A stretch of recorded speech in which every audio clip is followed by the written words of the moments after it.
श्री गणेशाय नमः। ओम श्री सरस्वत्यै नमः।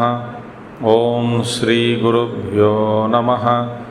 ओम समस्तजनकल्याणे निरतं करुणामयं नमामि चिन्मयं देवं सद्गुरुं ब्रह्मविद्वरं सद्गुरुं ब्रह्मविद्वरम्।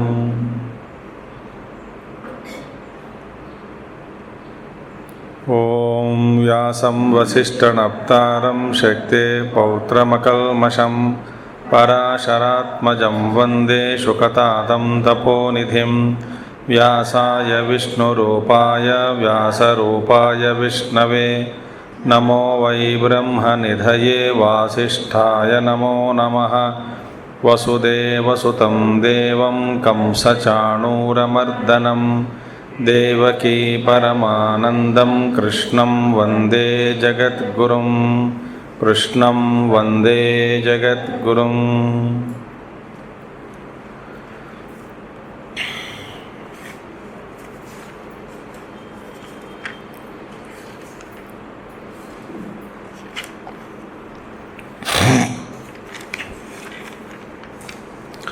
महात्मानस्तु मां पार्थ दैवीं प्रकृतिमाश्रिताः भजन्त्यनन्यमनसो ज्ञात्वा भूतादिमव्ययं सततं कीर्तयन्तो मां यतन्तश्च दृढव्रताः नमस्यन्तश्च मां भक्त्या नित्ययुक्ता उपासते। ज्ञानयज्ञेन चाप्यन्ये यजन्तो मामुपासते एकत्वेन पृथक्त्वेन बहुधा विश्वतो। अहं क्रतुरहं यज्ञः स्वधाहमहमौषधम् मंत्रोहमहमेवाद्यम अहमग्निरहम हुतम। यहाँ तक हमने देखा है, ठीक है। तो भगवान कहते हैं कि अज्ञानी लोग, पामर लोग जिस तरह से व्यवहार जीवन में करते हैं, उनके आशाएं व्यर्थ हैं, कर्म भी व्यर्थ हैं, ज्ञान भी व्यर्थ है, ठीक है। और राक्षस और आसुर प्रवृत्ति को आश्रय लेकर इन दोनों प्रवृत्ति के द्वारा अपने जीवन में आगे तो नहीं बढ़ेंगे, मगर सर्वनाश करके बैठ जाते हैं धीरे धीरे धीरे। और महात्मानस्तु, इसके अलावा महात्मा लोग जो साधक लोग हैं, भगवान कहते हैं दैवी प्रकृति का आश्रय लेकर भजन्ति अनन्य मनसः, अनन्य मनस्क होकर ज्ञात्वा भूतादिमव्ययम, मुझ परमेश्वर को जानकर कि मैं ही सबका कारण हूँ, सारी सृष्टि का कारण परमात्मा ही है, ऐसा मुझको जानकर मेरे ही भजन अनन्य मनस से जो करते हैं। और कैसे करते हैं? सततम कीर्तयन्तो माम यजन्तश्च दृढव्रताः नमस्यन्तश्च मां भक्त्या नित्ययुक्ता उपासते। भगवान कहते हैं सर्वदा भगवान नाम स्मरण कीर्तयन्तः यतन्तश्च दृढव्रताः, और प्रयत्नशील होते हैं, दृढ़व्रत ही है। नमस्यन्तश्च मां भक्त्या, और भक्ति भाव से मेरे नमस्कार करते हैं।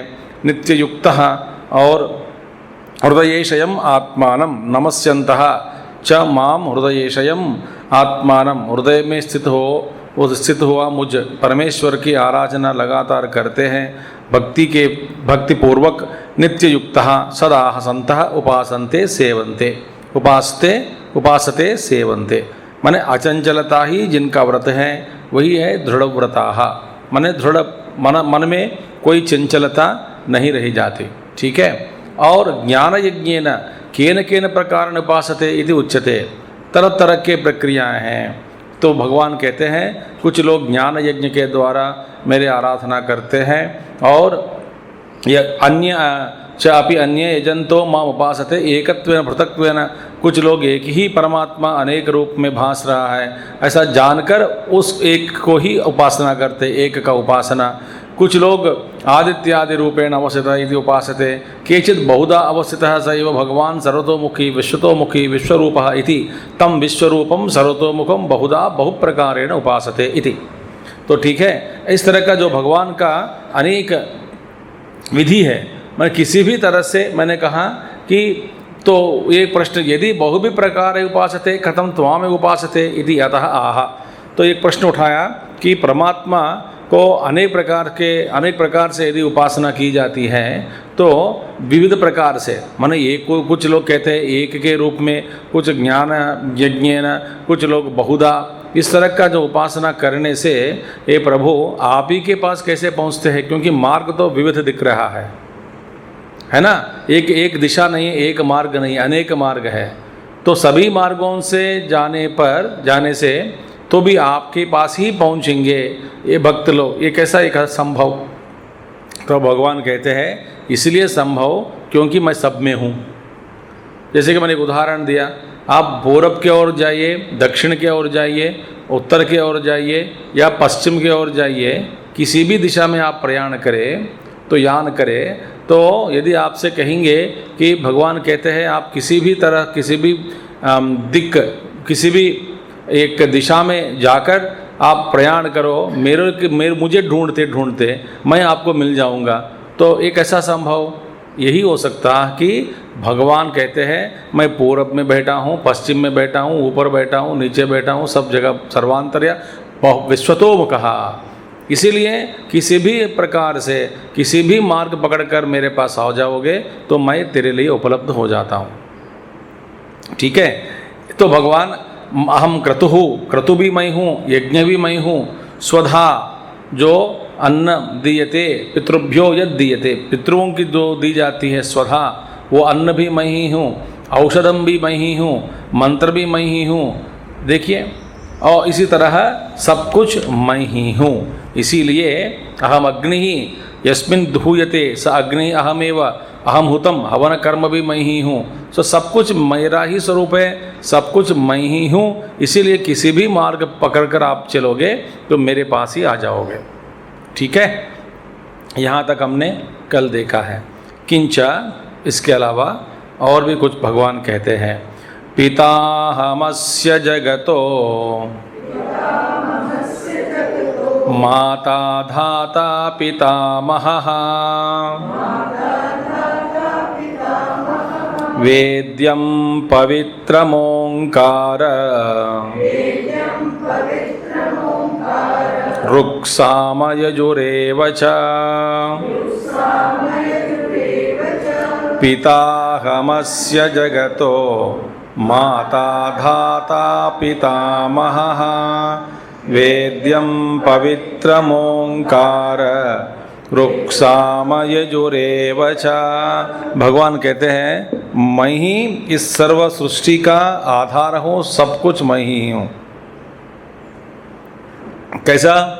भगवान कहते हैं पिता जनयिता, उत्पन्न करने वाला, जगत का उत्पन्न करने वाला, जगत को उत्पन्न करने वाला कौन है? मैं ही हूँ। तो इस जगत के पिता के रूप में मैं ही विराजमान हूँ। माने पिता माने जगत का बीज, जगत का बीज पिता में ही होता है। तो ये किसमें है? मुझ में है। तो मैं ही पिता जनयिता अस्य जगतः, इस जगत का पिता मैं ही हूँ। और माता भी मैं ही हूँ, क्योंकि जनयित्री माता कौन है? माता मेरे आश्रयी शक्ति। देखिए, माया आश्रयी एक आश्रयी है, शक्ति है, शक्ति स्वरूपिणी, वो किसका अंडर में, किसका ये नियंत्रित्व में है माया? ईश्वर की। तो ईश्वर की प्रेरणा हो, ईश्वर का संकल्प से ही माया अपनी रचना करती है। ठीक है, तो ब्रह्माश्रयी माया, तो ईश्वर और माया, और ईश्वर और जीव में क्या फर्क है, भेद क्या है? इतना ही भेद है, ईश्वर के नियंत्रण में माया है और जीव माया के नियंत्रित्व में है, यही फर्क है। तो जब जीव भी इस माया को पार करके अपने वश में इस माया को ला सकता है, तब वही ईश्वर बन जाता है। ठीक है, तो जनयित्री ये शक्ति कहाँ है? ब्रह्माश्रयी, ब्रह्म में ही है बैठी है शक्ति, और ब्रह्म का आश्रय। तो ये इसलिए भगवान शक्तिमान कहा जाता है ईश्वर को। शक्ति पार्वती है, शक्तिमान कौन है? शिवा। तो वास्तव में इस जगत की जो माता है मैं ही हूँ, जनयतः माता जनयित्री, मैं ही माता हूँ। और धाता कर्मफलस्य, प्राणिभ्यो विधाता। देखिए, कर्मफल का विधान करने वाला कौन है? विधान माने कब, किस समय, किसको किस तरह का कर्म का फल देना है, प्रदान करना है, इसका समय का निश्चय करना ईश्वर के हाथ में है। ठीक है, कर्म तो हम करते हैं, मगर कर्म का फल कब देने से जीव की भलाई किस में है? कब कर्म फल देने से ये जीव अपनी पुरोगति, अपने जो मार्ग पर आगे चलता रहेगा, कब देने से फ़ायदा होता है? तो इसलिए हम कई बार सोचते हैं कि आनंद मज़ा में रहते रहते अचानक दुख हुआ किसी को, और कहते हैं कि भगवान इतने मज़ा में हैं और अचानक आपने दुख दे दिया हम सबको। तो भगवान कहते हैं तुम इस मज़ा में ज़्यादा डूबना नहीं चाहिए, इसीलिए दुख दे देता हूँ, क्योंकि दुख में मेरी याद होती है, सुख में नहीं। देखिए, एक कहानी भी है। तो भगवान चला गया नारद जी के साथ किसी के घर में, श्री कृष्ण भगवान भीख मांगने। तो बड़े अमीर के घर में बाहर, अमीर वो आदमी नहीं था, घर के बाहर ये लोग दोनों खड़े हो गए। तो घर का जो नौकर है, नौकर इनको हटाया कि चल हट यहाँ से, कहाँ है तुम, दोनों कौन हैं, किस रूप में आए? वो भिखारी है, ये तो अमीर का घर है, यहाँ पे घर के सामने खड़ा रहना भी बिल्कुल मना है, सख्त मना है, निकल जाओ यहाँ से। तो घर हटा दिया पुकार के। इतने में ये अमीर आदमी भी घर के अंदर आ गया, माने बाहर से कहीं गया, अंदर आ गया वापस। आते समय इन्होंने फटकारा कि ये क्या है, तुम भिखारी लोगों को क्यों खड़ा कर देता है मेरे घर के सामने, करके भगा दिया। अमीर व्यक्ति है, पैसा बहुत है। तो भगवान नारद जी और श्री कृष्ण वापसी फिर चला गया। आते आते भगवान श्री कृष्ण कहते हैं इनकी धन की अभिवृद्धि और भी हो जाए, ऐसा आशीर्वाद देते हैं। दूसरा घर गया, वहाँ बेचारा एक ब्राह्मण, एक ही गाय था उनके पास, उस एक ही गाय से सारा संसार अपना चला रहा है। तो भगवान श्री कृष्ण और नारद जी खड़े हो गए घर के सामने, पूछे कि भूख लग रही है, कुछ खिलाओ। बोले आइए आइए, बैठिए बैठिए करके अभी गाय के पास चला गया, थोड़ा फ्रेश दूध निकाल कर गाय से, ठीक है, शुद्ध दूध पिलाया, गरम करके दोनों को पिलाया। और भगवान फिर वापस आशीर्वाद दिया। तो ब्राह्मण के रूप में थे, तो आशीर्वाद दिया। वापस चलते चलते कुछ दूर होने के बाद भगवान जी ने कहा इसके जो घर में जो गाय है वो मर जाए। तो नारद जी ने पूछा ये कहे का है, जो अमीर आदमी बिल्कुल नहीं दिया, आप उसको ऐसा आशीर्वाद दिया कि उसका धन बढ़े। बेचारा अपना गाय, एक ही गाय से सारा काम चला रहा है, और उसके पास जाके यदि बेचारा वो बड़े मुश्किल से दूध पिलाया, बड़े प्रेम भाव से, भक्ति भाव से अतिथि देवा सेवा की, और आपको उल्टा आशीर्वाद दे रहे कि उनका एक ही गाय जो सहारा है वो भी निकाल दिया आपने। तो भगवान कहते हैं देखिए, वो अमीर आदमी का मन पैसा में फंस गया, तो उनको पैसा ही चाहिए, तो वो पैसा भोगने के बाद ही, मार खाने के बाद मेरे याद आ जाती है, तो उनको मेरे याद शीघ्र होना चाहिए, इसलिए उसको पैसा बढ़ाने के लिए मैंने आशीर्वाद दे दिया। खूब पैसा बढ़ जाए, आदमी घमंड में आ जाए, फिर मार खाए, नीचे गिरे जल्दी और भगवान की याद हो जाए, तो उसको मैंने आशीर्वाद दिया ऐसा। और ये बेचारा ब्राह्मण जो है, ये एक गाय के कारण मेरी याद लगातार कर नहीं पा रहे हैं, क्योंकि सुबह उठकर गाय का खिलाना, गाय का देखना, गाय का फिर दूध निकालना, फिर उसको गर्म करना, तो ये सारे जो संसार के कारण, ये सारे जो बंधन के कारण मेरा स्मरण जो लगातार वो कर नहीं पा रहा है। इसीलिए जो बाधक रूप में जो गाय थी उसको मैंने आशीर्वाद दिया, उस बाधा को भी हटा दिया, ताकि वो निरंतर लगातार मेरा ही स्मरण करे। देखिए, तो ये भगवान की विचित्र लीलाएं हैं। तो इसलिए कर्मफल का विधान, जैसे मैं सोचता हूँ, मेरे हिसाब मैं जैसा समझता हूँ, इसी रूप में भगवान मेरे कर्मों का फल प्रदान करे, ये गलत विचार है। क्योंकि कब किसको क्या देना है वही जानते हैं, आप नहीं जानते। क्योंकि आंध्रा में प्रसिद्ध है, एक महान विद्वान है, ब्रह्मसूत्र पर, भगवत गीता, बड़े विद्वान महाविद्वान है, महान विद्वान, ठीक है, और गृहस्थ है, मगर बड़े बड़े विद्वान हैं। अनेक ग्रंथों का उनका संकलन किया, उनका व्याख्यान किया ब्रह्मसूत्र सहित, महान विद्वान, और अनेक प्रकार की किताब लिखी उन्होंने। अब कभी कल्पना तक नहीं किया, उनको ऐसा स्ट्रोक आ गया पक्षवात के कारण, और सब कुछ भूल गए। और आप जाके कहोगे कि महाभारत में कितने पर्व है, महाभारत पर भी उन्होंने व्याख्यान किया संक्षिप्त रूप में।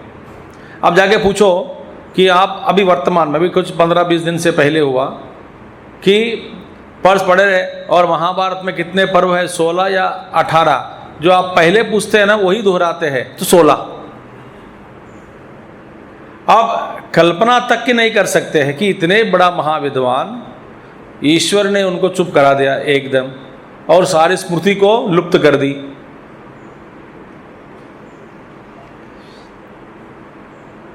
माने उनके भलाई बस इतना ही है। ऐसे सोचना चाहिए कि उनका जो योगदान जो था, भगवान ने कहा था बहुत हो गया, अब चुप बैठो।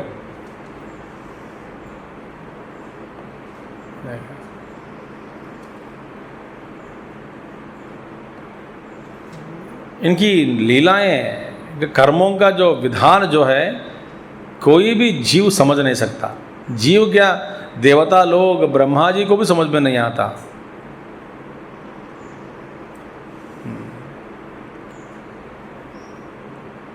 ठीक है, तो इसीलिए कर्मफलस्य प्राणिभ्यो विधाता धाता, ऊपर ले जाने वाला भी वही है, नीचे गिराने वाला भी वही है।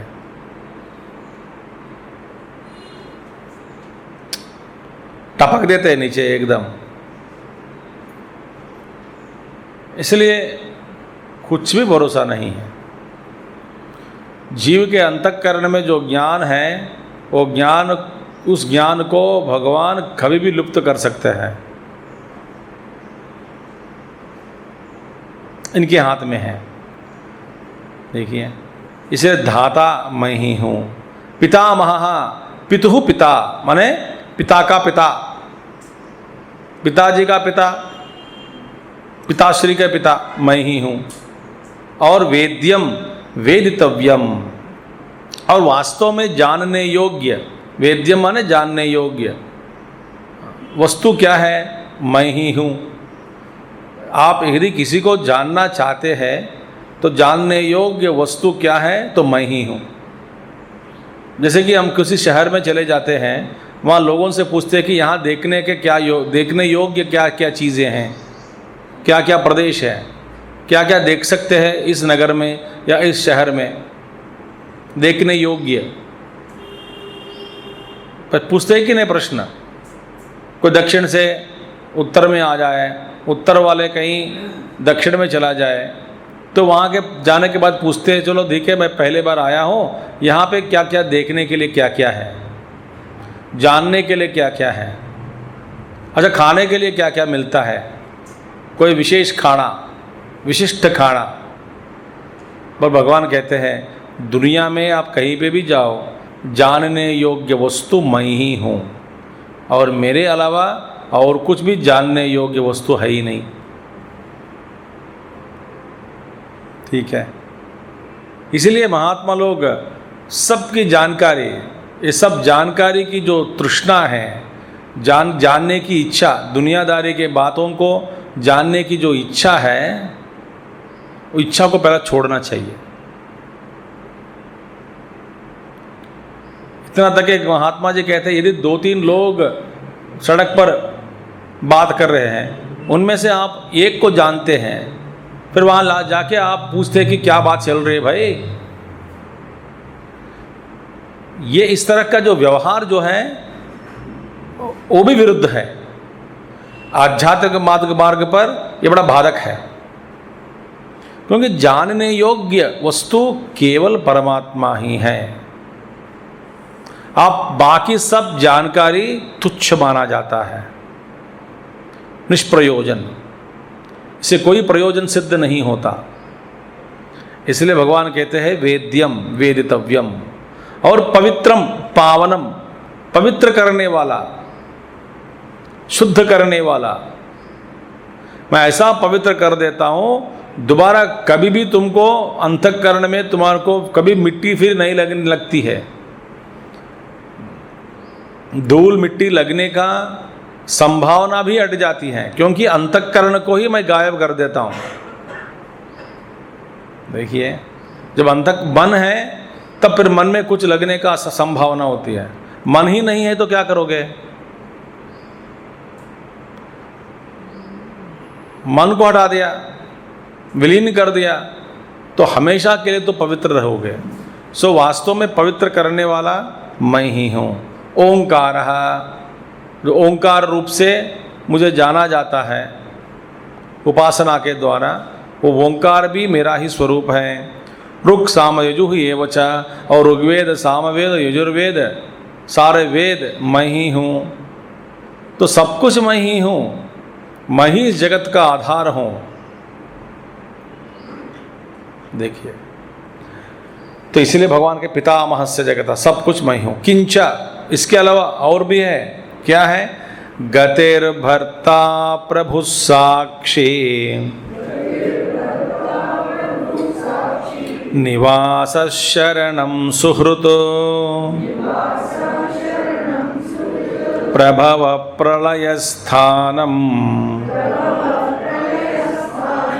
निधानं बीजमव्ययम्।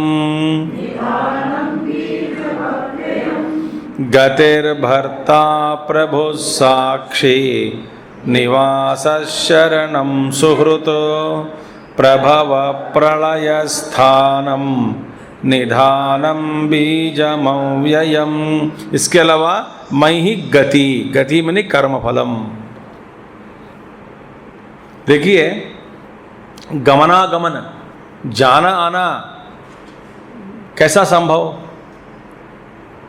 जाना और आना, गतागतः आगतम, ये सब कुछ कर्म का ही फल है।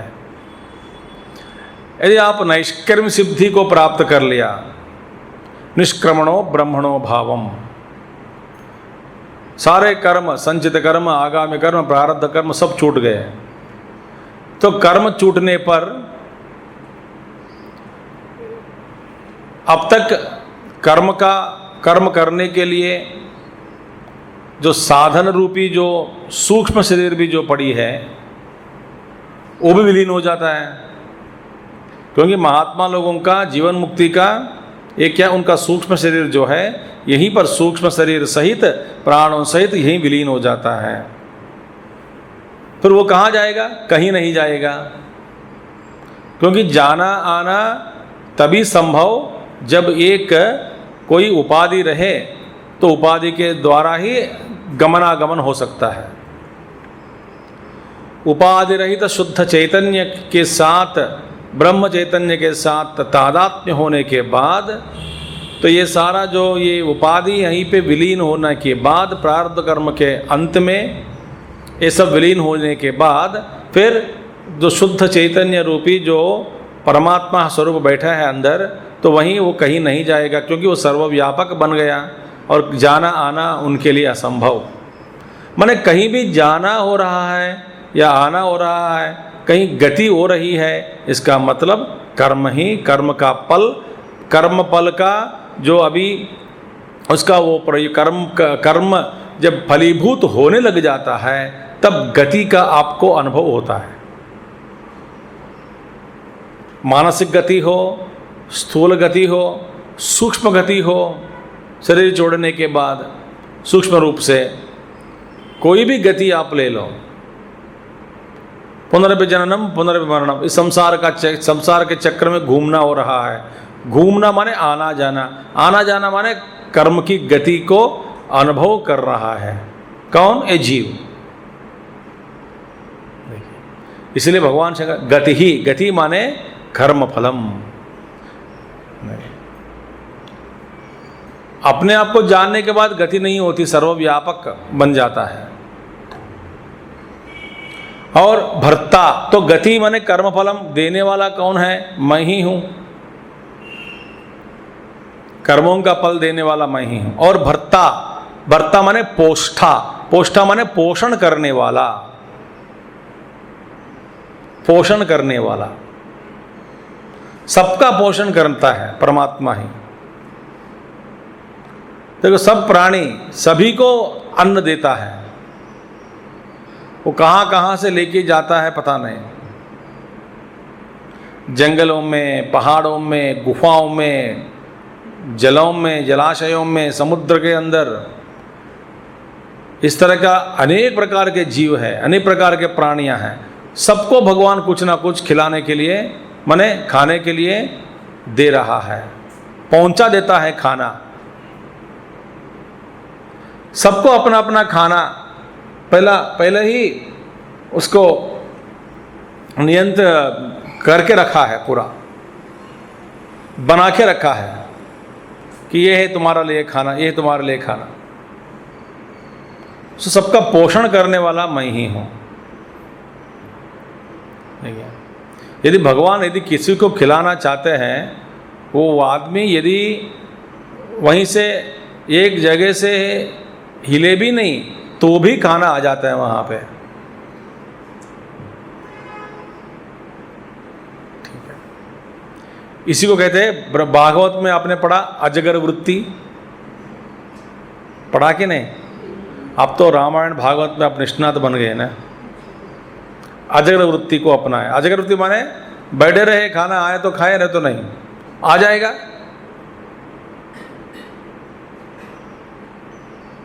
अजगर बनो, ठीक है। तो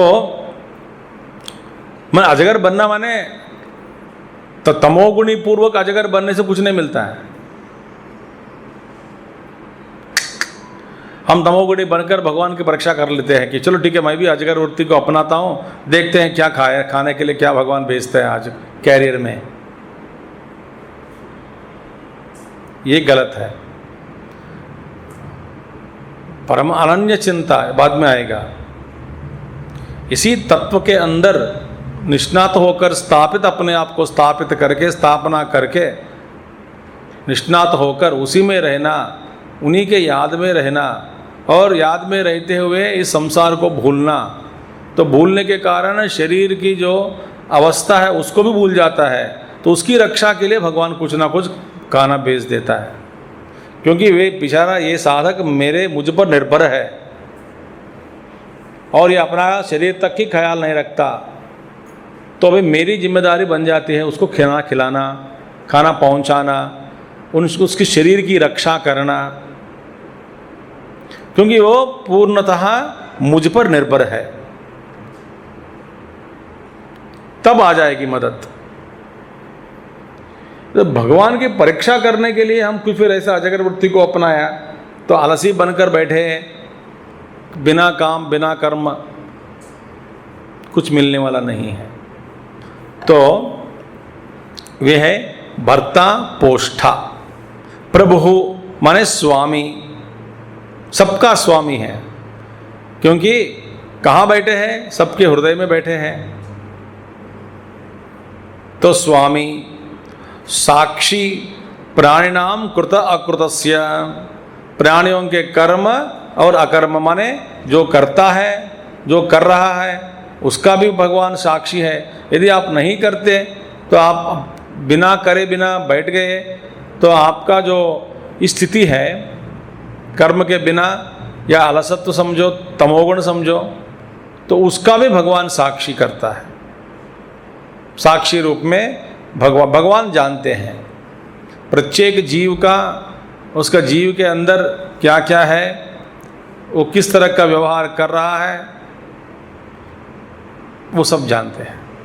साक्षी, ठीक है। निवासः यस्मिन् प्राणिनो निवसन्ति, वही निवास है, परमात्मा ही निवास है। निवास माने जिसमें सारे प्राण रहते हैं। जैसे घर में हम रहते हैं, इसी तरह निवास माने परमात्मा में ही रहते हैं। शरणम आर्तानाम प्रपन्नानाम आर्तिहरः, आर्ती लोग जो है पुकारने वाले, दुख में पुकारने वाले, कष्ट में पुकारने वाले, उन आर्तानाम, उन आरती लोगों का जो मुझ में आरती लोग ये जब मेरी शरण लेते हैं उनकी रक्षा, उनकी आरती जो है उस आरती को मैं हरण करता हूँ। ठीक है, माने दुखों को हटा देता हूँ, कष्टों को हटा देता हूँ जो मेरी शरण में आते हैं। तो इन सारे कष्टों को हटाने वाला कौन है? मैं ही हूँ। सुहृत प्रत्युपकार अनपेक्षा सन उपकारी, मैं तो सबका सुहृत हूँ। मेरे प्रत्युपकार बिना कुछ चाहे मैं लगातार मदद करता हूँ। जैसे सूर्य भगवान, सूर्य भगवान की स्मरण हम करें या न करें, हाथ जोड़कर एक बार नमस्कार करें या न करें, न तो उनसे बातचीत भी कर सकते हैं, न तो उनको कभी कभी धन्यवाद भी कह सकते हैं। ये सब करे बिना भी सूर्य भगवान तो अपना जो कर्म है, काम है, रश्मियों को लगातार भेजते जा रहे हैं पृथ्वी पे। विश्व सारा अपने किरणों के साथ ही पोष्ठा, वही पोष्ठा बन गया, सबका पोषण करता है। प्रत्युपकार क्या मांगता है हमसे? कुछ भी नहीं है। हम वास्तव में सूर्य भगवान को आप क्या दे सकते हैं? कुछ भी दे नहीं सकते हैं। फिर क्या कम से कम नमस्कार तो कर सकते हैं, वो भी नहीं करते हैं, तो भी भगवान सूर्य भगवान लगातार कर्म कर रहे हैं। वही है सुहृत। तो सुहृत कौन हो सकता है? प्रत्युपकार अनपेक्ष सन उपकारी, प्रत्युपकार कुछ चाहे बिना जो मदद करने वाला जो है वही सुहृत है, वही दोस्त है। ठीक है, तो दोस्ती में कोई व्यापार बुद्धि को नहीं लाना चाहिए। व्यापार बुद्धि को लाया दोस्ती में तो दोस्ती नहीं है, वो व्यापार हो गया। ठीक है, तो सुहृत प्रत्युपकार अनपेक्ष सन उपकारी। प्रभवः उत्पत्ति जगतः, और मैं ही उत्पत्ति, जगत की उत्पत्ति का कारण कौन है? मैं ही हूँ। प्रलयः प्रलीयते यस्मिन्, और मुझ में सारा ये सारे जो सृष्टि जो है मुझ में विलीन हो जाती है। तो ये है मेरा स्वरूप। पितामह जगतः माता धाता पितामहः, और प्रभव प्रलय स्थानम, दूसरा श्लोक में भी ऊपर कहा गया, वेद्यम पवित्रम ओंकारम रुक् समजुरेवचा गतिर्भक्ता प्रभु साक्षी निवास शरणम सुहृतो प्रभव प्रलय स्थानम तथा स्थानम तिष्ठति अस्मेति स्थानम। ये सारे जो सृष्टि है किस में स्थित है? मुझ में है। तो इसका स्थान कहाँ है? मैं ही इसका स्थान हूँ। और अस्मिति निधानम निक्षेपः कालांतर उपभोग्यम प्राणिनाम। देखिए, निक्षेप माने भंडार, निधानम देखिए, निधानम माने एक भंडार समझो, भंडार माने देखिए अपने सारे भविष्य में जो भोगने योग्य कर्म फलों का, इन सारे कर्म फलों का एक बड़े बड़ा भगोनों में रखकर, हर प्रत्येक जीव के पास एक भगोना पड़ी है पीठ पर, उस भगवान में सारे भविष्य में भोगने योग्य जो जितने भी कर्म फल है वो कर्म फल इसमें भरा हुआ है। तो जीवों का कर्म फलों का एक भंडार, देखिए किड्डी बैंक समझो, अपने अपनी किड्डी बैंक है। प्रत्येक कर्म का फल भोगने का हम उसमें डाल देते हैं। तो ये भंडार कौन है भैया? क्योंकि तो बच्चा क्या करता है, एक एक रुपया जो किड्डी बैंक में डालकर मम्मी से कहता है कि उसको संभालना क्योंकि इसका वजन जब ज़्यादा हो जाता है ना, कॉइन डाल डाल के सिक्के, तो जब वो उठा भी नहीं पाता था बेचारा, है नहीं, है कि नहीं, उठा नहीं सकता, वजन ज़्यादा हो गया, सिक्के डालते जा रहा है उसमें, उसका वजन बढ़ गया, तो मम्मी के हाथ में दे देता है। जब जब मैं सिक्के डालना चाहता हूँ तुम ऊपर से नीचे लाओ, मैं डाल देता हूँ, फिर ऊपर रखो। ऊपर माने सजा के रखो, कहीं किसी को दिखाना भी नहीं चाहिए। ये भगवान भी यही करता है। हमारे सारे कर्मों का भंडार जो निधान है, जो भंडार भगोना है, बेचारा भगवान ही उसका वजन उठाता है। क्योंकि हम सारे एक एक कर्म का, अच्छा कर्म बुरा कर्म जो भी हम इकट्ठा करते जा रहे हैं, इन कर्मों का फल तो भोगना ही पड़ेगा।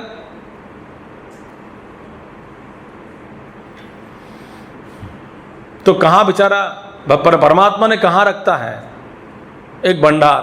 तो भगवान कहते हैं मैं ही निधान हूं। देखिए, निक्षेप कालांतर भोग्यम प्राणिनाम, सभी प्राणियों का कर्मफल जो कालांतर में भोगने योग्य कर्मफल है, इन सभी कर्मफलों का भंडार, ठीक है, निवास स्थान, तिजोरी मैं ही हूं। जैसे कि गड़बड़ हो जाए, कोई एक जीव कहेगा मैंने ये पुण्य किया, आपने मुझे पाप पुण्य का फल नहीं दिया। कब किया, इसका रिकॉर्ड कौन रखता है? परमात्मा ही रखेगा। देखो, हम कर्म करते जा रहे हैं, हमें कभी ये ऐसा महसूस नहीं हुआ कि यदि भगवान मेरे पुण्य कर्मों का जो हिस्सा है वो भूल गए तो। देखिए, भगवान मैंने याद 2 रुपया किसी को दान दिया, आज याद रखना आप, हमें चिंता भी नहीं होती पाप कर्मों का और पुण्य कर्मों का, भगवान को याद दिलाना नहीं पड़ता ना। हम सबका अकाउंट जो वही भगवान संभालते हैं। सो अच्छा है, कालांतर उपभोग्यम प्राणिनाम, और बीजम प्ररोह कारणम प्ररोह कारणम प्ररोह धर्मिणाम अव्ययम। देखिए, प्ररोह कारणम माने सब चीज़ों के अंदर जो बढ़ोतरी, उसकी जो उनकी बढ़ोतरी का जो बीज है वो बीज मैं ही हूँ। देखिए, हेतु कौन है? बढ़ोतरी का हेतु मैं ही हूँ। प्ररोह कारणम, प्ररोह माने उत्पत्ति, बढ़ोतरी, सब चीज़ आगे बढ़ते जा रहा है, विकास होते जा रहा है। इन विकासों का बीज कौन है? परमात्मा ही है। तो मैं ही हूँ। प्ररोह धर्मिणाम अव्ययम, तो अव्यय रूपी माने अविनाशी जो कारण जो है वो मैं ही हूँ। मैं तो कारण तो जो है अव्ययम, इसको कहते प्रवाह सत्यम। यावत संसार अभावित्वात अव्ययम, जब तक यह संसार है तब तक ये बीज जो है, संसार का बीज अव्यय रूप में स्थित है। जो बीज नहीं अबीजम किंचित प्ररोहति, और बिना बीज कोई भी चीज का उत्पन्न नहीं होता। कोई भी चीज उत्पन्न नहीं होता बिना बीज। कारण होना चाहिए, कारण के बिना कार्य का होना असंभव। ठीक है। नित्यम च प्ररोह दर्शनात् बीज संतति ही न व्येति इति गम्यते। इसका मतलब क्या है? ये बीज नित्यम प्ररोह दर्शनात्, देखिए नई प्रत्येक हर क्षण में, हर पल में कुछ ना कुछ नई चीज की उत्पत्ति होती जा रही है कि नहीं? नए नए चीजों की उत्पत्ति प्रत्येक क्षण में, सृष्टि एक क्षण के जो पहले की सृष्टि और एक क्षण के बाद जो सृष्टि, उसका रूप, नाम, गुण, रंग सब कुछ बदल गया। तो जो नित्य परिणामी, प्रत्येक परिणाम एक नया जन्म सृष्टि का, समष्टि का। तो प्रत्येक क्षण में कुछ कुछ नया, तो नयापन लगातार हो रहा है। तो ये नयापन का बीज कौन, हेतु कौन है? परमात्मा ही है। और ये नयापन की जो लगातार संतति, संतति माने एक के बाद एक होना, अविराम, बिना विराम, कहीं रुकती नहीं है। जगत का जो परिणाम है, परिणाम रूपी का नयापन का उदय जो हर प्रत्येक क्षण जो लगातार हमको यदि जो महसूस हो रहा है, ये इसका ये नयापन की जो सृष्टि या नयापन का जो लगातारता कभी रुकती नहीं। ठीक है, तो इसी को कहते हैं संतति। तो ये नयापन का जो लगातार चलने का जो विधियान है, उसी को कहते हैं संतति। और ये अव्ययम, ये कभी रुकता नहीं। तो इसको कहते हैं प्रवाह सत्यम। पूर्वकल्प का हो गया, पूर्वकल्प के अनुसार अभी इस वर्तमान कल्प की सृष्टि, वर्तमान कल्प की सृष्टि का जो प्रलय होने के बाद आने वाले कल्प में, तो इसका इसी वर्तमान कल्प ही आने वाला कल्प का आधार बनकर, तो आने वाले कल्प में भी आपको नए नए सृष्टि दिख जाती है। ये बीज जो है अव्ययम, जब तक ये संसार चल रहा है तब तक ये चलता रहता है। न व्येति इति गम्यते।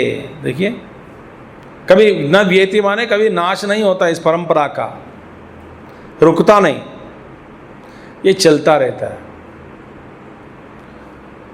देखिए, ये सो परिणामी चीज़ों में अपरिवर्तनशील शाश्वत जो शुद्ध आत्म तत्व है, जो मैं रूप में भास रहा है, उसी को अनुभव करने के लिए सारा मन और बुद्धि, इंद्रिय, सभी सारे चीज़ अंतर्मुख बनाकर, तो उस जो शुद्ध चैतन्य रूप परिवर्तन रहित जो चैतन्य है, वही मैं हूँ ऐसा समझकर वो अपने आप में स्थित होने का जो प्रयत्न है, उसी को कहते हैं तपस्या।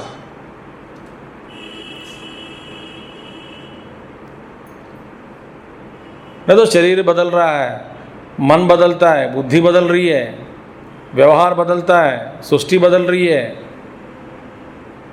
कोई शाश्वत नहीं है।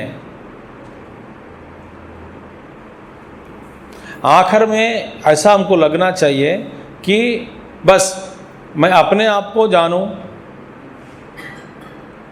और कैसे जानूं? अपने आप को जान लिया फिर सब कुछ जाना जाता है।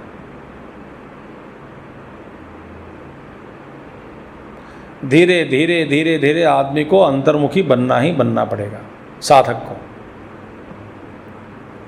ये बोलने से समझ में नहीं आता, सुनने से समझ में नहीं आता।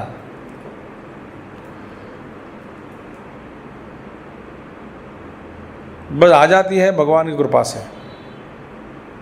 जब वो आपको ये दृष्टिकोण मिल जाता है ना, आप फिर परिवर्तनशील जगत को पकड़कर कब तक?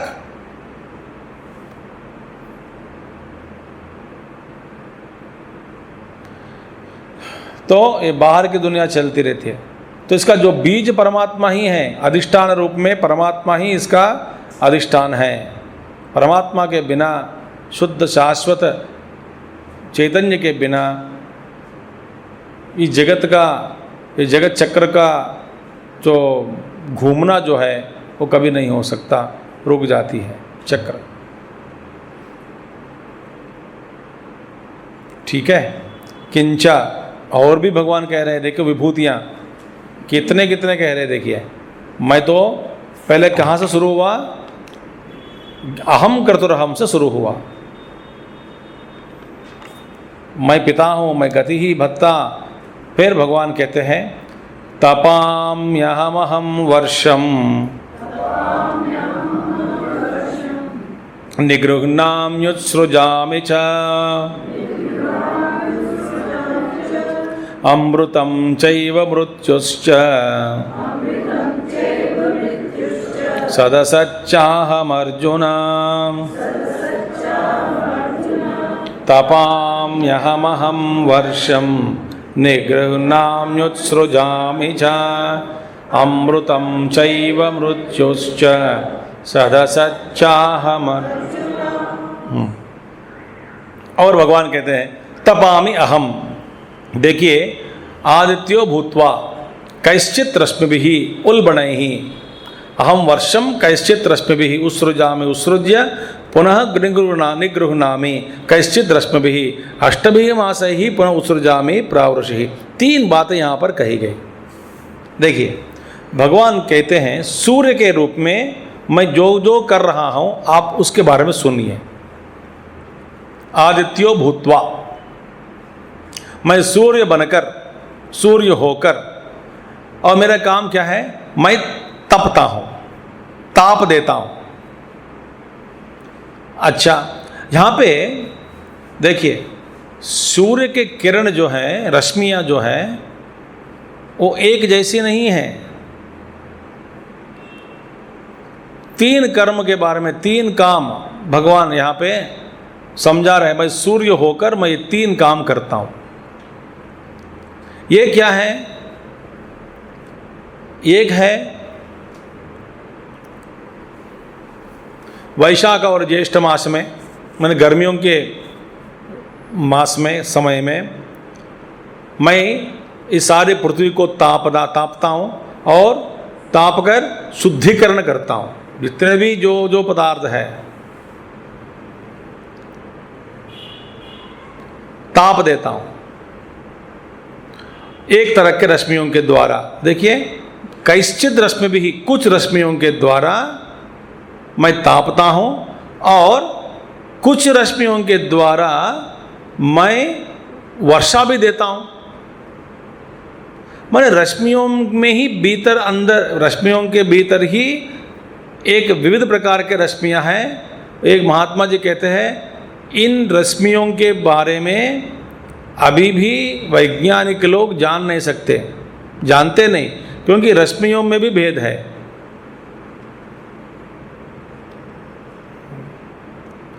इन सूर्य के किरणों में ही कुछ प्राणी लोग रहकर वो भी सेवा करते हैं। ये वेदों में आया है। ये सारा जो है ये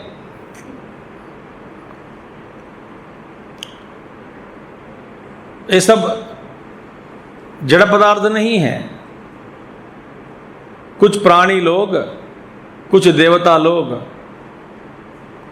जो सूर्य के किरण को आधार लेकर के और हम सबको वहाँ सूर्य किरण हम सबको पहुँचाना, अलग अलग रश्मियों के द्वारा अलग अलग कर्म करना पृथ्वी पे, माने रश्मियों में भी भेद है।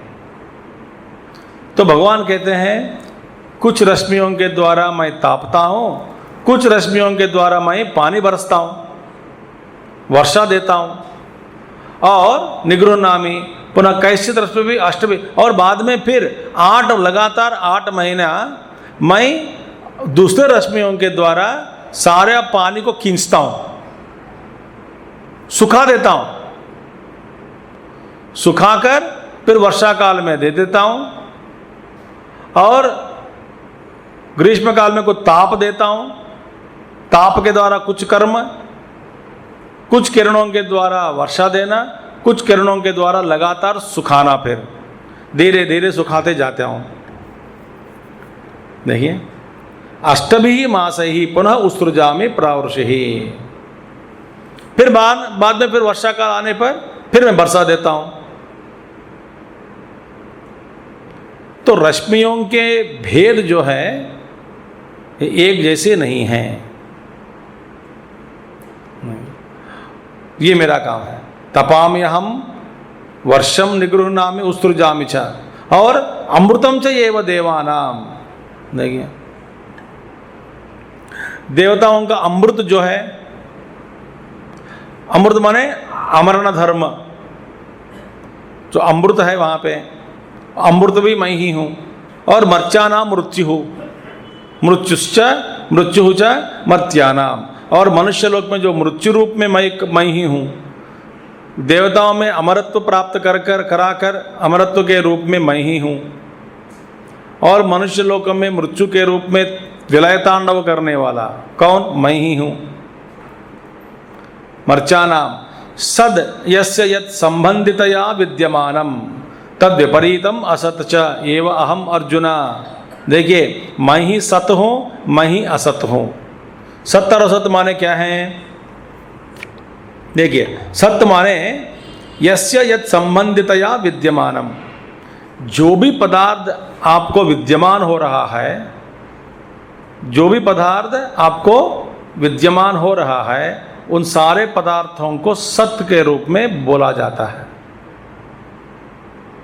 सत्य का मतलब क्या है? नाम रूपात्मकम इदम सर्वम जगत। सत्य का मतलब क्या है? हाय के रूप में जो भास रहा है। देखिए, आप दो तरह का ज्ञान आप प्राप्त करते हैं। कुछ चीजें हाय के रूप में, कुछ चीज नहीं है के रूप में। यहां पे घड़ा है क्या? यहां पे घड़ा नहीं है।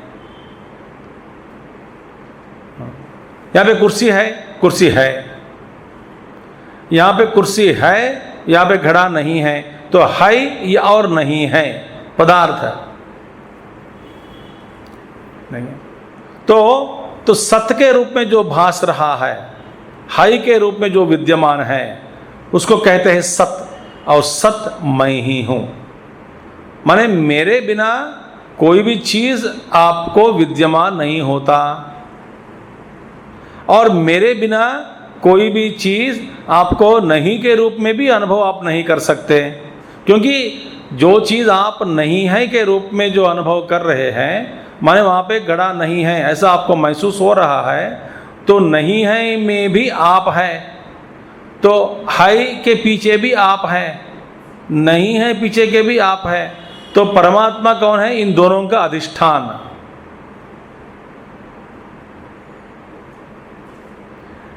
बाहर सत और असत, यह है कोई विद्यमान को सत्य कहते हैं और अविद्यमान को तद विपरीतम, उसका विपरीत जो असत है। एवं तो न पुनः अत्यंतम एवं असत भगवान स्वयं। तो इसका मतलब यह नहीं है कि भगवान बिल्कुल असत है। बिल्कुल असत्य माने बिल्कुल नहीं है, ना ना ना ना ना, ये गलत है।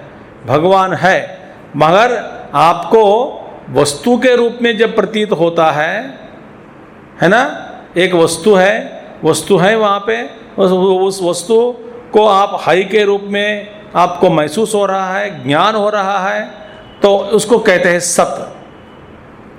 मगर एक वस्तु है और एक वस्तु नहीं है, ऐसा इन दोनों को प्रकाशन करने वाला कौन है? शुद्ध आत्म चैतन्य। तो परमात्मा कभी असत नहीं हो सकता, सत ही हो सकता। सत्य माने ये इस रूप में सत्य नहीं, शुद्ध शाश्वत अधिष्ठान रूपी जो सत्य कहते हैं, सच्चिदानंद में सत्य जो है वो शाश्वत सत्य है। सत्य और असत्य जो हम जो लगातार एक जोड़ी के रूप में हम उच्चारण करते हैं सत्य असत्य का, मतलब ये एक परस्पर विरुद्ध है, विपरीत है। जहाँ सत्य है वहाँ असत्य नहीं है, जहाँ असत्य है वहाँ सत्य नहीं है। ये पदार्थों का अनुभव के रूप पर आधारित है, ठीक है। न पुनः अत्यंतमेव असत भगवान, क्योंकि स्वयं मैंने कार्य कारणे वा सदसती। तो दूसरा नाम क्या है? कार्य और कारण। कार्य को सत्य कहते हैं और कारण दिखता नहीं, बीज रूप में जो दिखता नहीं, तो सद असत का दूसरा नाम क्या है? कार्य कारण रूपी। ये पूर्वोक्त ही अनुवृत्ति प्रकार ही एकत्व पृथक्वाद विज्ञान ही यज्ञ ही माम पूजयन्ते उपासते ज्ञान विदः ते यथा विज्ञानम माम एव प्राप्नुवन्ति। तो भगवान कहते हैं जो पहले कहे गए क्या है? पूर्वोक्त ही अनुवृत्ति प्रकार ही, माने एक क्रमानुसार क्या है? एकत्व पृथक्वाद विज्ञान ही, माने एकत्व ज्ञान पृथक्त्व ज्ञान, माने परमात्मा एक ही है ऐसा एक ज्ञान। परमात्मा एक है मगर अनेक रूप में भास रहा है, और ये भासने का जो अनेक रूप है, जो उस अनेक रूपों को मैं स्वीकार करता हूँ, और अनेक रूपों में जो भास रहा है वो परमात्मा को अनेक रूप में मैं देखकर उनकी आराधना करता हूँ। ऐसा एक तरह के लोग हैं। कुछ लोग कहते हैं अनेक रूप में जो भास रहा है, जो जिस वस्तु के कारण जो इन सभी रूपों में जो भास रहा है वो तो एक ही है, तो मैं उस एक का ही उपासना करूँगा। अनेक रूप में जिन जिन रूपों में भास रहा है उन सारे रूपों को मैं त्याग देता हूँ। एक का विचार है। एक का विचार ये है कि तो परमात्मा एक ही है, मगर ये अनेक रूप में देखते देखते इन एक प्रत्येक रूप में मैं उनका दर्शन करते हुए मैं उन सबकी आराधना मैं करता हूँ। सबकी आराधना मैं कह रहा हूँ, सब कहने के लिए सबकी आराधना, वास्तव में इन सबके पीछे एक ही है। इस ज्ञान पूर्वक इन सबकी मैं आराधना कर रहा हूँ। ये एक विधान हो गया। देखिए, एक कहता है कि एक ही है, तो एक ही है तो इन अनेक नाम रूपों में काज क्यों करूं? एक ही परमात्मा है तो एक ही मैं परमात्मा का आराधना मैं करता हूं। एक ही परमात्मा की जो आराधना एक ही रूप में। इसलिए आप कुछ उपासकों को देखेंगे बस एक ही शिवलिंग या एक ही विष्णु का मूर्ति, बस और कोई नहीं रहता। लक्ष्मी के बिना विष्णु की आराधना कैसे कर सकते हैं? बकवास मत करो, विष्णु के अंदर ही लक्ष्मी बैठी है। शक्ति के बिना, नंदी के बिना, त्रिशूल के बिना, डमरू के बिना और इनका परिवार के बिना, पार्वती के बिना, केवल शिव जी की आराधना। बकवास मत करो, शिव जी के अंदर सब कुछ है। ये एक तरह का आराधना। एक तरह के लोग इस तरह की जो आराधना जो करते हैं, और ज्ञानी लोग क्या करते हैं? ये भी छोड़ देते हैं। ज्ञान यज्ञ क्या है? केवल मंथन चिंतन।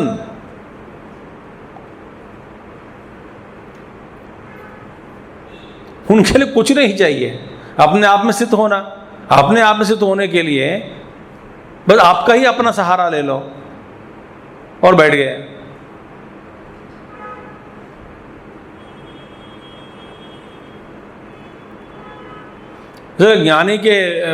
ज्ञानी जो उत्कृष्ट ज्ञानी है, उनकी साधना के लिए कोई सामग्री की कोई जरूरी नहीं है, बाहर की बाह्य सामग्री कोई जरूरी नहीं है।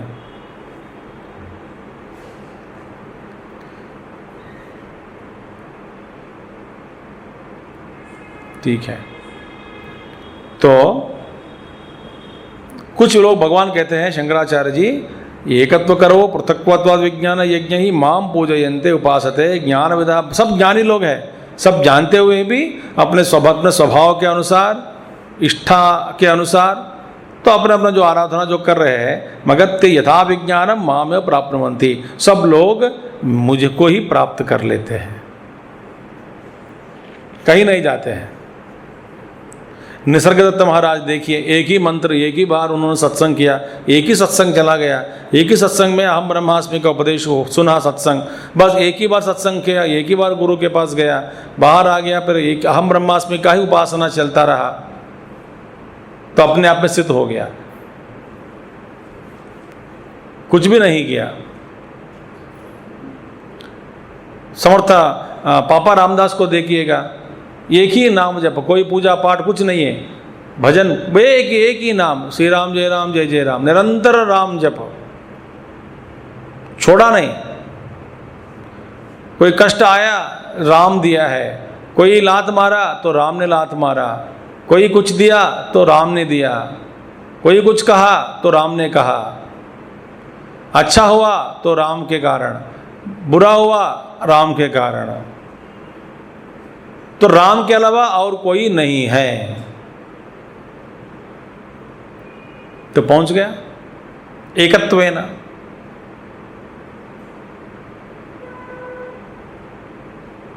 देखिए, जो सब लोग यथा विज्ञानम मामेव, यथा विज्ञान माने देखिए, यथा विज्ञान माने जैसा आपका ज्ञान वैसा ही मुझको आप प्राप्त कर लोगे। जैसा मुझे समझते हैं वैसा ही मैं आपको उपलब्ध हो जाता हूँ। आपके ज्ञान के अनुसार मैं उपलब्ध हो जाता हूँ। यदि आप समझोगे भगवान का रूप ज्ञान ये है तो उसी तरह का आपको अनुभव होता है। माने इसका मतलब क्या है, आप अपने ही ज्ञान से वंचित होने का संभावना ज़्यादा है।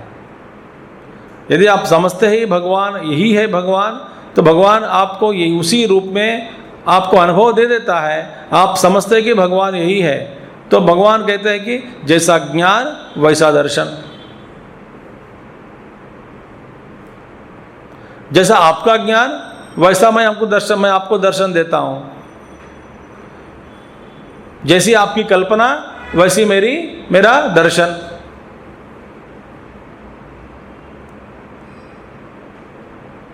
तो यदि इंपॉर्टेंट है यहाँ पे, यथा विज्ञान हम मामेव प्राप्नुवन्ति।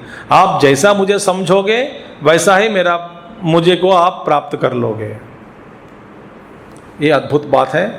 तो माने पूर्ण ज्ञान नहीं, ऐसा नहीं होगा। पूर्ण ज्ञान के लिए फिर वेदांत ब्रह्मसूत्र वेदांत शास्त्र में जो अपने आप को जो जानना होता है ना, इसलिए वस्तुतंत्र, वहाँ पे वेदांत ज्ञान क्या है, वस्तुतंत्र, कर्णतंत्र नहीं है। कर्णतंत्र माने जो कर्णों पर आधारित है ज्ञान। वस्तुतंत्र माने जो चीज जैसा है उस चीज को वैसा ही जानना है। ये वेदांत शास्त्र का अंतिम क्या कहते हैं, स्थिति है। जो जैसा है उसको वैसा ही जानो।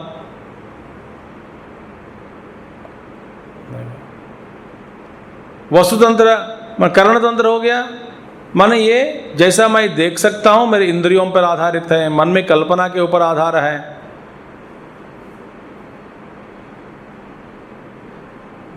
जैसे मेरी कल्पना हुई वैसे भगवान का दर्शन होता है। तो वहां पे वस्तुतंत्र नहीं, जैसा भगवान वैसा नहीं हो रहा है। जैसा मैं कल्पना करता हूं वैसा दर्शन हो रहा है। तो उसमें कोई लोप है।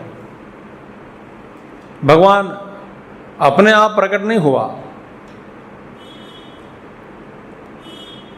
तो इसलिए नाम रूप से परे, सभी गुणों से परे निर्गुण परमात्मा का दर्शन कैसा वह संभव, केवल अपने आप को जानने में ही संभव है।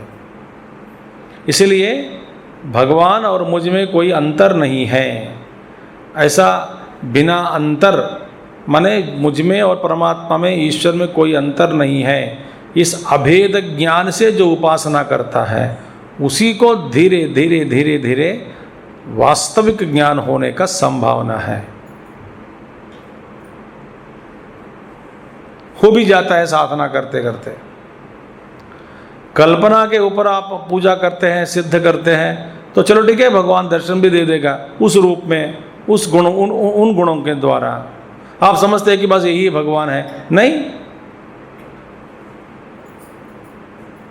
तो यथा विज्ञानम मामेव प्राप्नुवन्ति, अपने विज्ञान के अनुसार मुझे ही आप प्राप्त कर लेते हैं। ठीक है।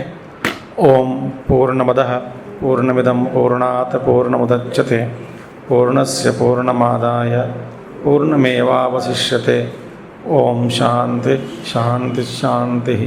हरि ओम श्री गुरुभ्यो नमः। हरि ओम सद्गुरुनाथ महाराज की।